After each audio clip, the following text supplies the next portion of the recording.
नमस्कार दोस्तों, मैं Kumar Gaurav granny meet class में आपका स्वागत करता हूं।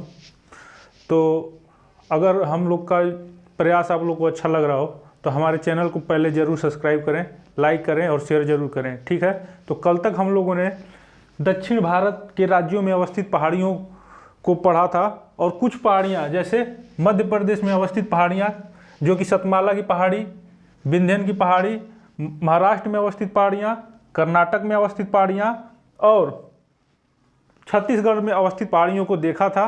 तो चलिए आज हम लोग शुरू करते हैं। जो छत्तीसगढ़ की एक पहाड़ी छूट चुकी थी, सबसे पहले हम लोग उसको पढ़ते हैं। देखिए, कल मैंने बताया था कि छत्तीसगढ़ के जो दक्षिण में एक पहाड़ी अवस्थित है जिसको कहते हैं बेलाडीला की पहाड़ियाँ। देखिए, ये छत्तीसगढ़ है और छत्तीसगढ़ के जो दक्षिण में जो पहाड़ी थी उसको क्या नाम था? बेलाडीला की पहाड़ी। बेलाडीला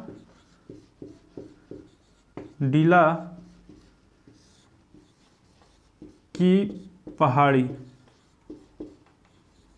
और इसकी विशेषता क्या थी कि यह भारत की सबसे बड़ी ऑटोमेटेड माइन, मतलब इसमें बेलाडीला की पहाड़ियों में भारत की सबसे बड़ी ऑटोमेटेड माइन अवस्थित है, जिससे जो खनिज जो आयरन ओर निकाला जाता है। मतलब बेलाडीला की पहाड़ियों में जो माइंस हैं उनसे जो आयरन ओर निकाला जाता है, यानी लौ अयस्क का उत्पादन जो किया जाता है, उस आयरन ओर को, ये है आंध्र प्रदेश, और आंध्र प्रदेश में एक बंदरगाह अवस्थित है जिसको कहते हैं विशाखापत्तनम बंदरगाह। इसका नाम हो जाता है विशाखापत्तनम बंदरगाह।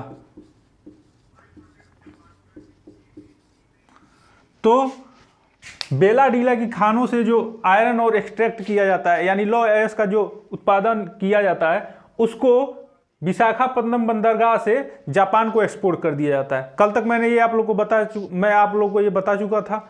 आज जो हम लोग पढ़ने वाले हैं वो छत्तीसगढ़ के उत्तर में अवस्थित एक पर्वत श्रृंखला है जिसको कहते हैं रामगढ़ की पहाड़ियाँ, ठीक है।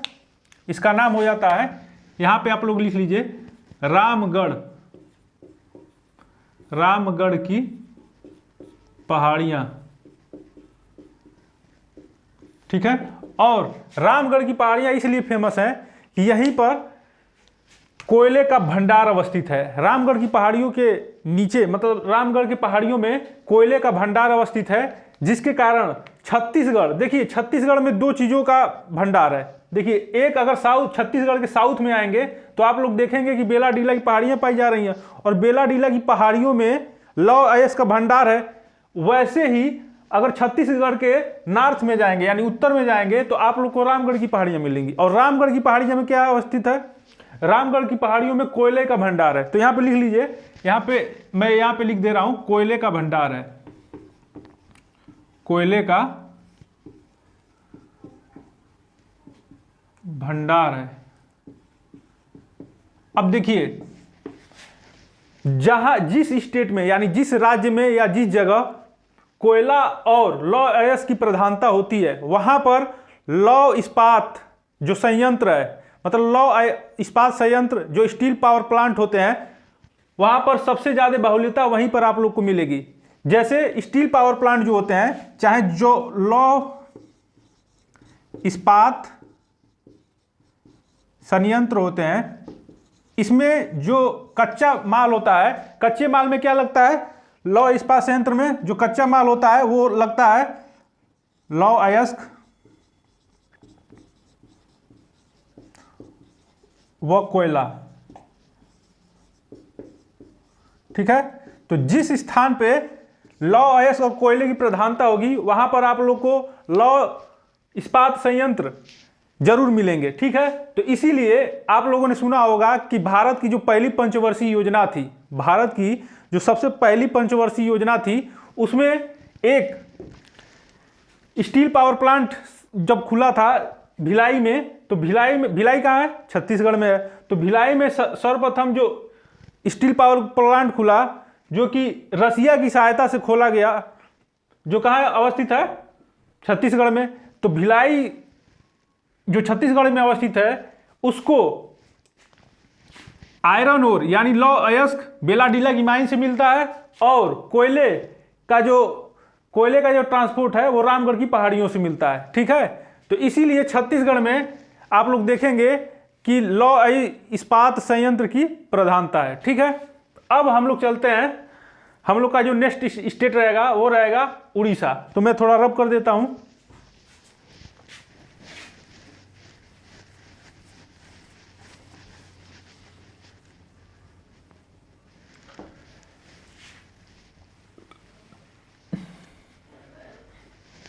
देखिए उड़ीसा को अगर आप लोग देखते हैं तो इसकी फिजिकल टोपोग्राफी कुछ ऐसी है कि उड़ीसा के नॉर्थ में एक हिल पाई जाती है, एक पहाड़ियाँ पाई जाती है। ये जो आप लोग देख रहे हैं ये इस पहाड़ियों को कहते हैं गरजाट की पहाड़ी, गरजाट की पहाड़ियाँ, ठीक है। तो उड़ीसा के सबसे उत्तर में पाई जाती है गरजाट की पहाड़ियाँ, और उसी के अगर पूरब में देखेंगे तो ये जो पहाड़ी है इसको कहते हैं मलयगिरी की पहाड़ी, मलयगिरी की पहाड़ी।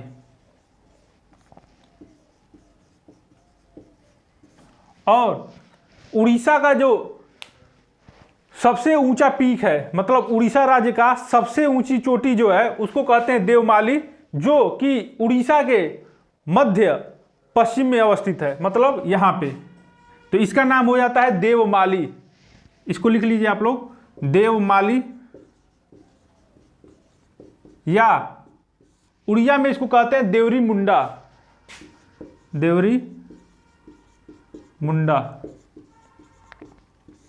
तो हम लोगों ने क्या देखा कि उड़ीसा राज्य की जो सबसे उत्तर में एक पहाड़ियां स्थित हैं उसको कहते हैं गरजाट की पहाड़ियां, और गरजाट की पहाड़ियों के ठीक पूरब में अवस्थित है मलयगिरी की पहाड़ियां, ठीक है। और गुजरात उड़ीसा राज्य के मध्य पश्चिम में जो एक चोटी अवस्थित है जिसको कहते हैं देवमाली की पहाड़ी, देवमाली की चोटी या देवरी मुंडा की चोटी, ठीक है। और यह उड़ीसा राज्य की सर्वोच्च शिखर है, ठीक है। और आप लोग अगर देखेंगे ध्यान से तो यहाँ पे गंजम जिला है, इस जिले का नाम हो जाता है गंजम। ये जो जिला आप लोग देख रहे हैं गंजम, तो ये उड़ीसा का गंजम जनपद है। और गंजम में एक चोटी पाई जाती है जिसको कहते हैं महेंद्रगिरी की चोटी, महेंद्रगिरी, जिसकी ऊंचाई हो जाती है 1501 मीटर, 1501 मीटर। और यह चोटी महेंद्रगिरी की चोटी जो जिसकी ऊंचाई हो जाती है 1501 मीटर, यह पूरे पूर्वी घाट की सबसे ऊंची चोटी हो जाती है, ठीक है। तो यहां पे लिख लीजिए पूर्वी घाट की सबसे ऊंची चोटी, सबसे ऊंची चोटी कौन सी हो जाती है? महेंद्रगिरी, ठीक है। यहां पे लिख लीजिए महेंद्रगिरी, महेंद्रगिरी जिसकी ऊंचाई हो जाती है 1501 मीटर, ठीक है। तो उड़ीसा से कुल इतने क्वेश्चन बनते हैं उड़ीसा की पहाड़ियों से। देखिए सबसे पहला क्वेश्चन बनता है कि उड़ीसा राज्य के सबसे उत्तर में कौन सी पहाड़ियां पाई जाती हैं? गरजाट की पहाड़ियां, ठीक है। उड़ीसा राज्य गरजाट की पहाड़ियों के ठीक पूरब में एक पहाड़ी पाई जाती है जो कि उत्तर से दक्षिण की अवस्थिति में फैला हुआ है, जिसको कहते हैं मलयगिरी की पहाड़ियां, ठीक है। और मलयगिरी की पहाड़ियों के सीधे दक्षिण में अगर आप आते हैं तो गंजम राज्य में, गंजम राज्य नहीं गंजम जिले में, उड़ीसा के गंजम जिले में एक पर्वत शिखर है जिसको कहते हैं महेंद्रगिरी। और महेंद्रगिरी की ऊंचाई हो जाती है 1501। यह पूरे पूर्वी घाट की सबसे ऊंची चोटी है, लेकिन उड़ीसा की सबसे ऊंची चोटी नहीं है, क्योंकि उड़ीसा की जो सबसे ऊंची चोटी हो जाती है वो हो जाती है देवमाली, उसको उड़िया भाषा में देवरी मुंडा भी कहते हैं। यह उड़ीसा राज्य की सर्वोच्च शिखर है। लेकिन अगर पूछ लिया जाए आप लोगों से कि पूर्वी घाट का सर्वोच्च शिखर कौन सा है, तो वो हो जाता है महेंद्रगिरी, जिसकी ऊंचाई हो जाती है 1501 मीटर, ठीक है। तो ये हो गया अपना पूरा उड़ीसा। अब हम लोग आते हैं आंध्र प्रदेश में, तो मैं थोड़ा रब कर देता हूं।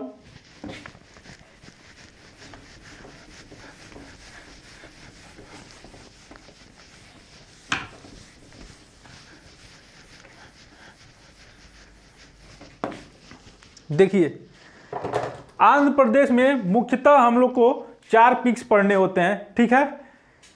देखिए ये आप लोग देख रहे होंगे यहाँ पे, ये है तेलंगाना, ये है तेलंगाना और ये है आंध्र प्रदेश। तो तेलंगाना व आंध्र प्रदेश के बॉर्डर पर एक पर्वत श्रृंखला पाई जाती है, ये जिस पर मैं शो कर रहा हूं, इस पर्वत श्रृंखला को कहते हैं नाल मल्ला की पहाड़ियां। ठीक है, ये जो पर्वत श्रृंखला है ये हो जाती है नाल मल्ला की पहाड़ियां, नाल मल्ला रेंज। ठीक है, इंग्लिश में लिखते हैं इसको ऐसे, नाल मल्ला रेंज। और इसकी विशेषता ये हो जाती है नालमल्ला रेंज की कि यह कुछ हद तक तेलंगाना और आंध्र प्रदेश का बॉर्डर भी बनाती है। देखिए ये जो है, ये जो सीमा है यहाँ पर ये तेलंगाना और आंध्र प्रदेश का बॉर्डर बना रही है। ठीक है, तो एक बार क्वेश्चन में पूछा गया था कि ऐसी कौन सी पहाड़ियाँ हैं जो तेलंगाना व आंध्र प्रदेश का बॉर्डर मतलब प्राकृतिक सीमा बनाती हैं। ठीक है, तो तेलंगाना और आंध्र प्रदेश की जो प्राकृतिक सीमा बनाती है उसको कहते हैं नालमल्ला की पहाड़ियाँ। ठीक है, ये जो पहाड़ी आप लोग देख रहे हैं जो नालमल्ला की पहाड़ियों के ठीक उत्तर में अवस्थित है, इसको कहते हैं वेलिकोंडा की पहाड़ियाँ, वेलिकोंडा की पहाड़ियाँ, वेलिकोंडा की पहाड़ियाँ। देखिए आंध्र प्रदेश और तेलंगाना की भाषा आप लोग जानते हैं तेलुगु है, और तेलुगु में पहाड़ शब्द के लिए जो यूज होता है उसको कोंडा कहते हैं। मतलब तेलुगु में पहाड़ को कोंडा से डिनोट किया जाता है, मतलब पहाड़ को कोंडा कहा जाता है। तो जब भी आप लोग के क्वेश्चन पेपर में अगर कोंडा आ जाए तो आप लोग को ये अनुमान लग जाना चाहिए कि ये पहाड़ियां कहीं ना कहीं तेलंगाना या आंध्र प्रदेश को बिलोंग करेंगी। ठीक है, तो वेलिकोंडा की पहाड़ियां कहाँ अवस्थित हैं? आंध्र प्रदेश में। और यह रायल्स आंध्र प्रदेश में, यह और वेलिकोंडा की पहाड़ियों में खनिज पदार्थों की बाहुल्यता है। ठीक है, और ये जो आप लोग ये वाला जो रीजन देख रहे हैं ये पूरा यहां तक, इसको कहते हैं रायलसीमा। ठीक है, ये जो पूरा पार्ट आप लोग देख रहे हैं ये यहां से लेकर यहां तक, इसको कहते हैं रायलसीमा। और आंध्र प्रदेश का रायलसीमा जैसे यूपी में है पूर्वांचल, ठीक है, वैसे ही आंध्र प्रदेश में जो ये रायलसीमा का पार्ट है यह खनिज पदार्थों के भंडारण के दृष्टिकोण से बहुत महत्वपूर्ण हो जाता है। ठीक है, जिसमें से एक वेलिकोंडा की पहाड़ियों के नीचे डिफरेंट टाइप्स के खनिज पाए जाते हैं। ठीक है, और इसी के अगर आप लोग पश्चिम में देखते हैं तो इसका नाम हो जाता है पालकोंडा की पहाड़ियां,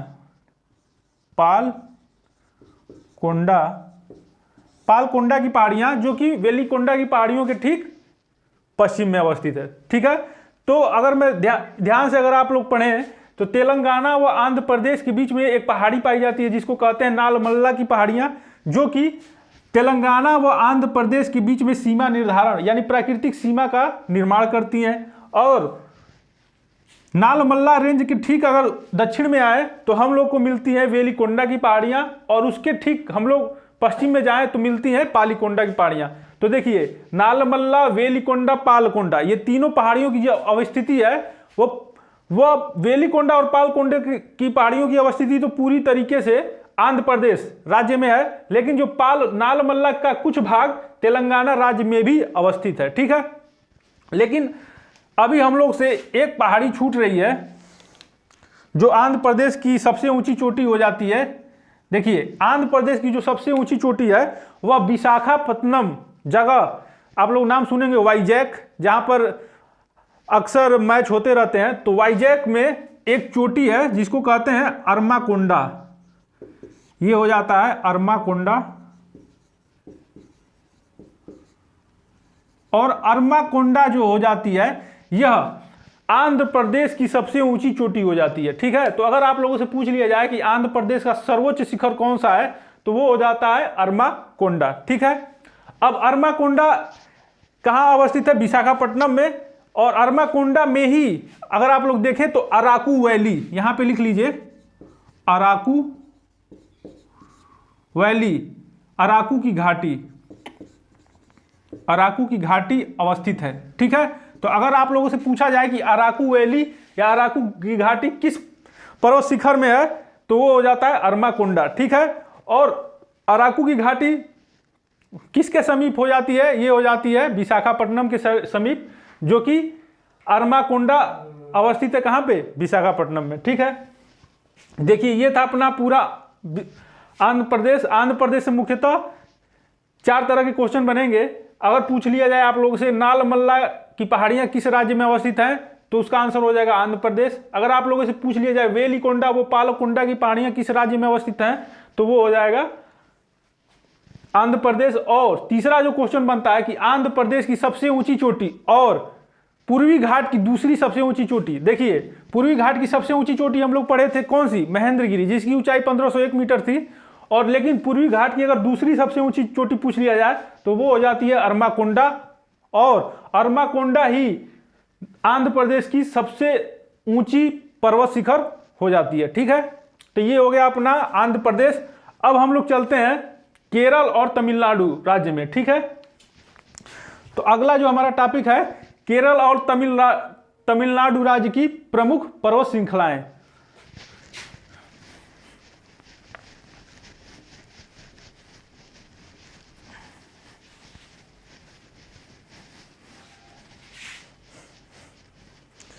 देखिए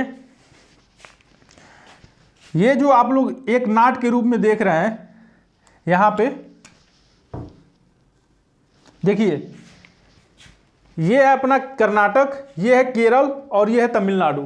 तो कर्नाटक, केरल और तमिलनाडु राज्य के ट्राई जंक्शन यानी त्रिकोण पर एक पहाड़ियां स्थित हैं जिसको कहते हैं नीलगिरी की पहाड़ियां। ये जो पहाड़ियां आप लोग देख रहे हैं ये इसको कहते हैं नीलगिरी की पहाड़ियां।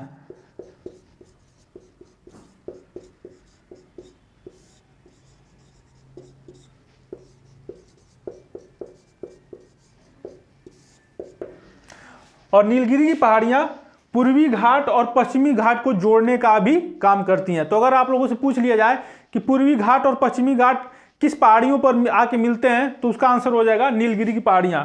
और इसकी अवस्थिति 3 राज्यों में है। अगर आप लोग ध्यान से देखें तो यह 3 राज्यों में अवस्थित है।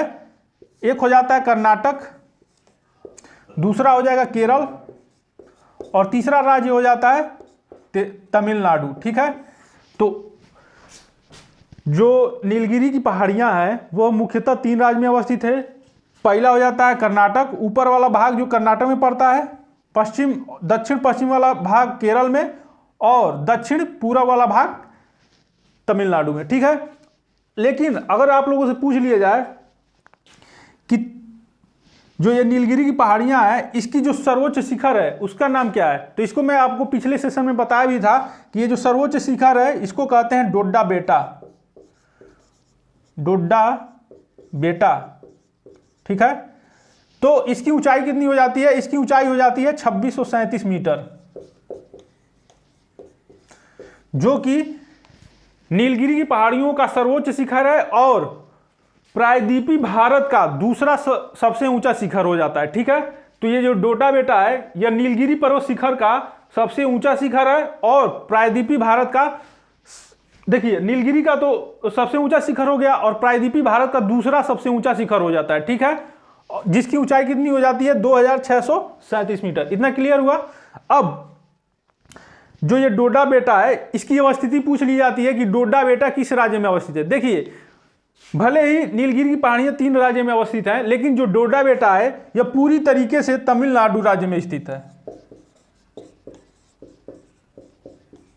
ठीक है, तो डोड्डा बेटा की अवस्थिति पूरी तरीके से तमिलनाडु राज्य में है। लेकिन अब देखिए इसमें क्या होता है कि ये जो जगह है बीच में इसको कहते हैं ऊटी। मतलब नीलगिरी की पहाड़ियों के ठीक बीचों बीच एक हिल स्टेशन पाया जाता है जो कि दक्षिण भारत का प्रमुख स्वास्थ्यवर्धक स्थल है, जिसको कहते हैं, इसको कहते हैं ऊटी। ऊटी या ऊटक मंडलम। ऊटक मंडलम। तो यह भी पूछ लिया जाता है कि ऊटी या ऊटक मंडलम दक्षिण भारत के किन चोटियों में अवस्थित है। तो देखिए ऊटी की अवस्थिति हो जाती है नीलगिरी की पहाड़ियों में और ऊटी जो है दक्षिण भारत का प्रमुख स्वास्थ्यवर्धक स्थल माना जाता है। ठीक है, तो ये हो गया नीलगिरी की पहाड़ियां, जहां से मुख्यतः कुछ इस प्रकार के क्वेश्चन बनते हैं कि दक्षिण भारत का जो दूसरा सबसे ऊंचा शिखर है वो किन पहाड़ियों में अवस्थित है, तो उसका आंसर हो जाएगा नीलगिरी पहाड़ियां। और डोडा बेटा जो कि नीलगिरी पहाड़ियों की का सर्वोच्च शिखर है, उसकी ऊंचाई पूछ लेता है तो उसकी ऊंचाई हो जाती है 2637 मीटर। ठीक है, और इसकी स्थिति पूछ ली जाती है कि नीलगिरी की पहाड़ियां किन 3 राज्यों में अवस्थित हैं, तो एक हो जाता है कर्नाटक, दूसरा केरल और तीसरा तमिलनाडु। ठीक है, अब हम लोग चलते हैं अगली पहाड़ियों की ओर।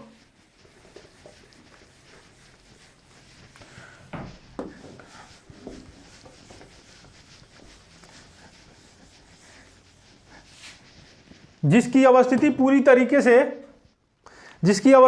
तरीके से केरल राज्य में है। ये जो आप लोग पहाड़ियां देख रहे हैं जो उत्तर दक्षिण के दिशा में फैली हुई हैं, इनको कहते हैं अन्नामलाई की पहाड़ियां, अन्नामलाई की पहाड़ियां।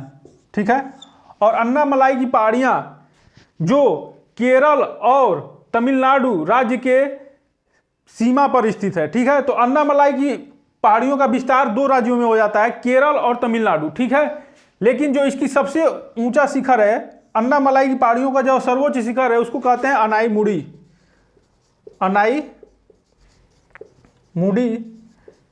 जो कि जिसकी ऊंचाई हो जाती है 2695 मीटर। ठीक है, तो अनाईमुड़ी जो कि अन्नामलाई पर्वत श्रृंखलाओं की सबसे ऊंची चोटी हो जाती है, उसकी अवस्थिति केरल में पड़ती है। ठीक है, जैसे डोडा बेटा की अवस्थिति तमिलनाडु में है जो कि नीलगिरी पर्वत श्रृंखलाओं की सबसे ऊंची चोटी है, वैसे ही अन्नामलाई पर्वत श्रृंखला की सबसे ऊंची चोटी हो जाती है अनाईमुड़ी, जिसकी ऊंचाई 2695 मीटर है। वह पूरी तरीके से केरल राज्य में अवस्थित है। तो अगर आप लोगों से पूछ लिया जाए कि अनाईमुड़ी की अवस्थिति किस राज्य में है, तो वो हो जाता है केरल।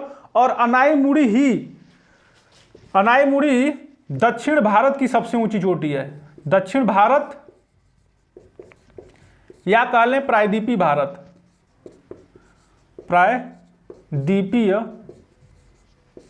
भारत।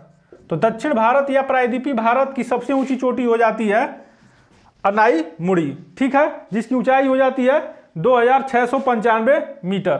ठीक है, तो अनाईमुड़ी श्रृंखला से अगर आप लोग देखेंगे तो एक दक्षिण पश्चिम में एक श्रृंखला निकलती है, पहाड़ियां निकलती हैं, जिसको कहते हैं इलायची की पहाड़ियां। देखिए मैं थोड़ा रब कर रहा हूं ताकि आप लोग को समझने में आसानी हो सके।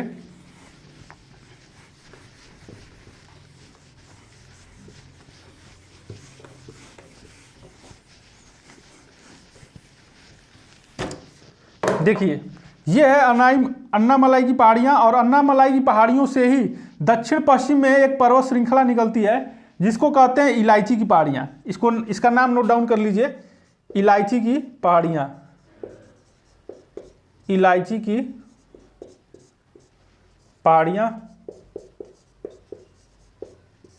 और इन पहाड़ियों के बारे में यह कहा जाता है कि यह भारत की सबसे दक्षिणतम पहाड़ियां हैं। तो यहां पर नोट डाउन कर लीजिए इसके ऊपर कि यह भारत की सबसे दक्षिणतम पहाड़ियां हैं। दक्षिणतम पहाड़ियां हैं,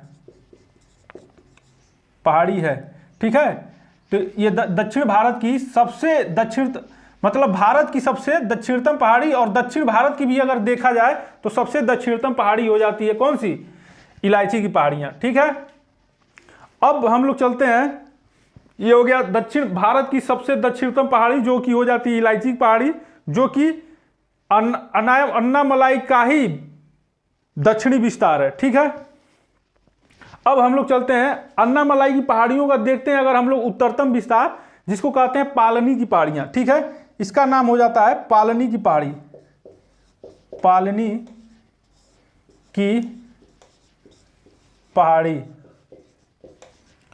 और पालनी की पहाड़ी जो हो जाती है यह पूरी तरीके से तमिलनाडु राज्य में स्थित है। ठीक है, तो इलायची की पहाड़ी पूरी तरीके से केरल राज्य में इसकी अवस्थिति हो जाती है, और पालनी की पहाड़ी जो कि अन्नामलाई की पहाड़ियों से ही इसका उत्पत्ति हुआ है, मतलब इसका सोर्स है। तो पालनी की पहाड़ियां पूरी तरीके से तमिलनाडु राज्य में अवस्थित हैं, और तमिलनाडु में राज्य में अगर देखा जाए तो मुख्यतः 4 चोटियां हम लोग को पढ़नी होती हैं। देखिए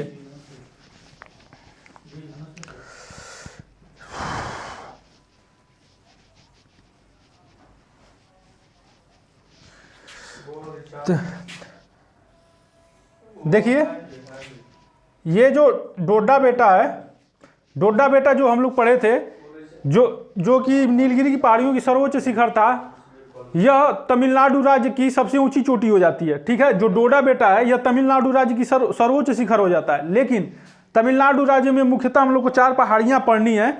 सबसे उत्तर में अगर आप लोग देखेंगे मैप में, तो यहाँ पे एक पहाड़ी पड़ती है जिसको कहते हैं, इसको कहते हैं जावड़ी की पहाड़ियां,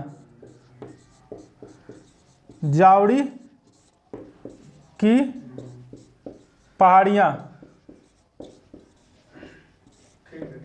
ठीक है, तो तमिलनाडु राज्य के सबसे दक्षिण में, सबसे उत्तर में अगर आप लोग देखेंगे तो इस पहाड़ियों को कहते हैं जावड़ी की पहाड़ियां। इसी तमिलनाडु राज्य के इसी जावड़ी की पहाड़ियों के ही दक्षिण में अगर आप लोग देखेंगे तो एक उत्तर पूर्व, मतलब उत्तर और दक्षिण में एक पहाड़ी अवस्थित है जिसको कहते हैं सेवराय की पहाड़ियां। इसका नाम हो जाता है सेवराय, सेवराय की पहाड़ियां। ठीक है, तो जावड़ी की पहाड़ियां और सेवराय की पहाड़ियां, इन दोनों की स्थिति तमिलनाडु राज्य में है। और अगर आप लोग देखेंगे तो यहां पर एक पहाड़ी अवस्थित है, और जो पालनी की पहाड़ी है, जो पालनी की पहाड़ी है, इसी के पैरेलल एक पहाड़ी अवस्थित है। ठीक है, इन दोनों पहाड़ियों को बार बार एग्जाम में पूछा जाता है। तो जो यहां पे पहाड़ी अवस्थित है इसको कहते हैं पंचमलाई, पंचमलाई की पहाड़ियां, पंचमलाई की पहाड़ियां। और जो सबसे दक्षिण में स्थित है, जो कि पालनी की पहाड़ियों के पैरेलल यानी समानांतर अवस्थित है, इसको कहते हैं हम लोग सिरुमलाई की पहाड़ियां। इसका नाम आप लोग लिख लीजिए, सिरुमलाई की पहाड़ियां।